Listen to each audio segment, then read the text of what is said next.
Hey everyone, the article that I am going to talk about today is called What's ADHD and What's Not in the Classroom by Caroline Miller, and it's narrated by me, Michelle Bolds.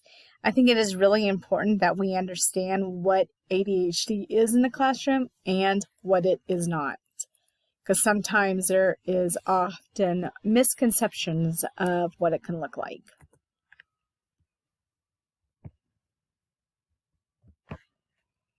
A brief overview of the article is many children show signs of ADHD before they hit school age. That means that they're probably hitting it, or they're probably showing those signs whenever they are in probably the preschool age, 3 or 4. When students' behavior becomes a problem in class, the first assumption is that it is ADHD, and it is not always the case. Teachers and families need to understand what ADHD looks like in a classroom. Symptoms of ADHD can be hyperactivity, impulsivity, and inattentiveness. The author, Caroline Miller, feels that it is important that teachers and parents are not quick to label all children who seem hyperactive with ADHD. Parents need to make sure that they get a good diagnosis from a mental health professional.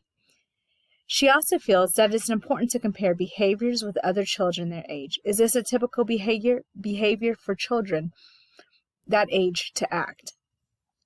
And girls can often exhibit symptoms of ADHD that are different than boys. Girls often get diagnosed much later in life because their symptoms are different than boys. Girls' symptoms are often more subtle, and boys are often more outward, where you can see them, and girls is often internal.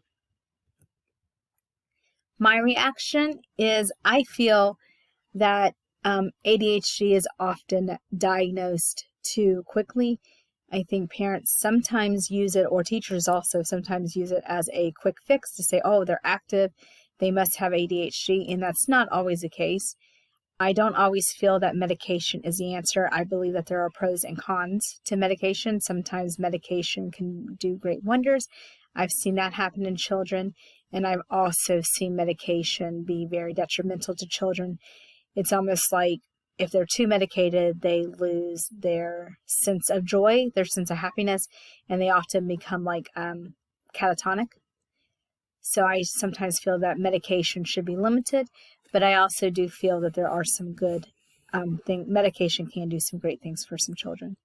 Sometimes there's also conditions that can be portrayed as ADHD. I've seen in my classroom that they say that the child may have ADHD, but whenever you dig down or you get into it, that sometimes there's other disabilities such as a learning disability, dyslexia, and their frustrations and their lack of ability to do something seems to be ADHD because they're acting out.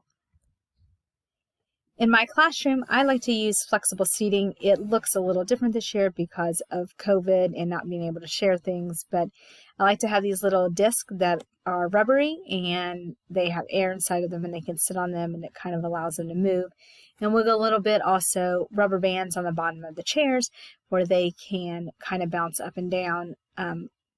I do not force my students to sit in their chair all the time. I allow them if they feel like they need to stand or if they feel like they want to sit under their desk, as long as they're actively working and actively paying attention to what is going on in class.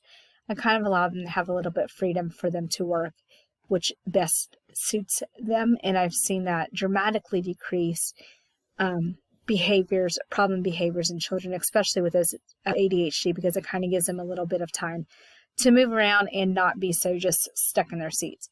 I also feel that it is important for me to create an environment that is actively engaged where children aren't always just sitting, that they can move around and they can talk and they can work from various areas in the classroom. And I also like to use activities in my classroom that can involve movement. Again, I don't like for the children just to be sitting in seats and being still like statues. That I think the best way for them to learn is to be able to be moved. And all of those together, I have seen that children have been able to cope if they do have ADHD and be able to kind of work through those symptoms, because they are able to move, and they are able to have the ability to move around the classroom and not always have to sit still. I appreciate you guys for listening. I hope you all are doing well.